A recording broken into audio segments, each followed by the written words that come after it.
So welcome back, everybody, to the Carolina Panthers franchise here in Madden 20. We're in the bye week number 7. So far, so good this season, 6-0. So this is going to be a very quick video. We're just going to go through maybe some stats, some contract negotiations, things like that. And then week 8 will come out probably tonight. So here we go. Greg Olson has a question for us. Coach plans any bye week. Hoping to get a little extra relaxation beyond. So yeah, I think the rest will be fine. That'll help out. We don't really have to prep anything at the moment. Yeah, we'll get +2 in injury avoidance and then +1 morale. So that, I'll take that. I think if we would have chosen the other thing, the morale definitely would have went down. So we'll get into negotiations now. We have not done this yet this season, but bye week kind of makes a little bit more sense.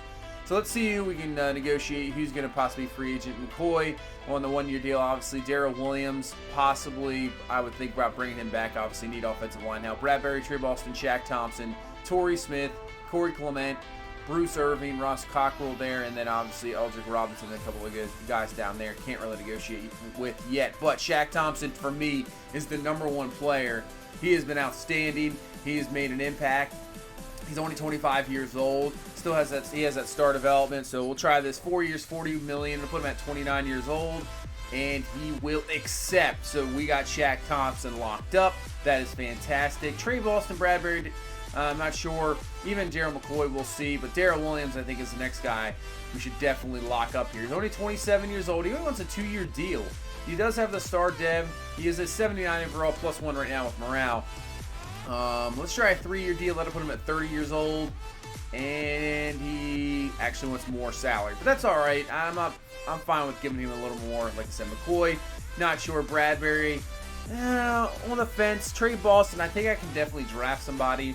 Torrey Smith, I don't think I'm going to bring back. Corey Clement, we'll see what happens there. Bruce Irvin, I doubt I'll bring back. I'm going to look more to the draft. Same with Ross Cockrell. Look more towards the draft. So we do have some upgrades here. We got Brian Burns, so that's fantastic. And Christian Miller down there. So you can see there is obviously a glitch right now with the snaps. He's obviously started every game and played every game at the moment, but hasn't counted anything. I'm not sure how to really get through that right now. I'm trying to read up on things, but I do hear that no matter what, his development at the end of the season is shown, so that's all I can really hope for.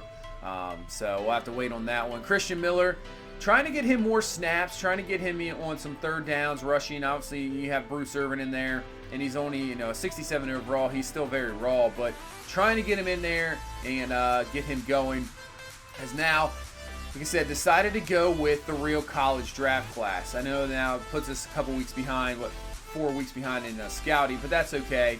But I thought we just go with it the first year. I know it's a little glitch where everybody's going to be a first-round talent, but, it's all right. But I'd rather have maybe 1 year where we have real college guys, and then the rest of the way we're good. So going to look at receivers. Obviously, we don't have to worry about the #1 and #2 right now because Curtis Samuel and DJ Moore are looking good. But obviously, in this day and age in the NFL, you need as many receivers as you possibly can. And obviously, we're going to look at offensive line. So everybody looking solid there so far as we go through the stats here for the first 6 weeks. So Cam Newton, 11 touchdowns, 5 interceptions, almost a 70% completion percentage, but yeah, 27 sacks. Not what you want to see. Good rating, 103.9.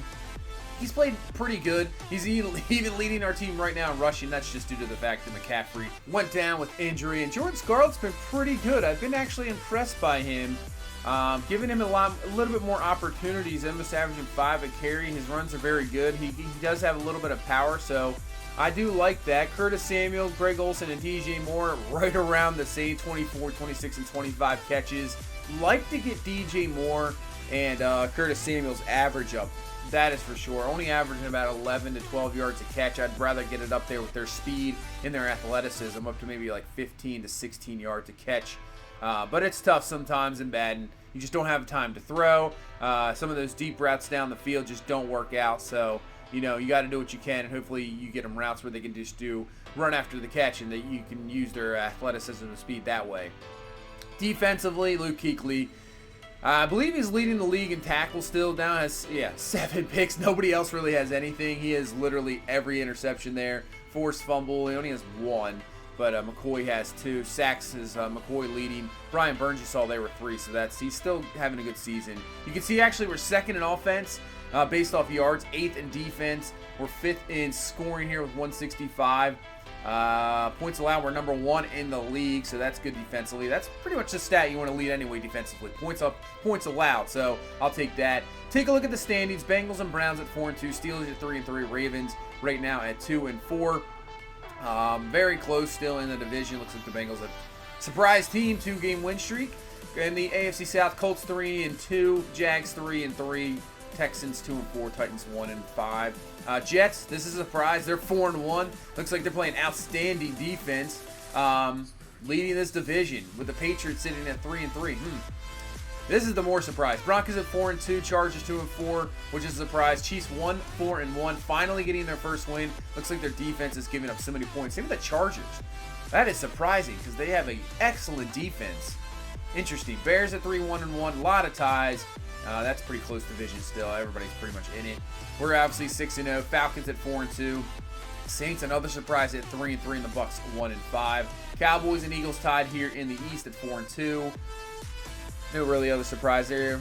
And then the Seahawks 5-0-1. Cardinals 2-3-1.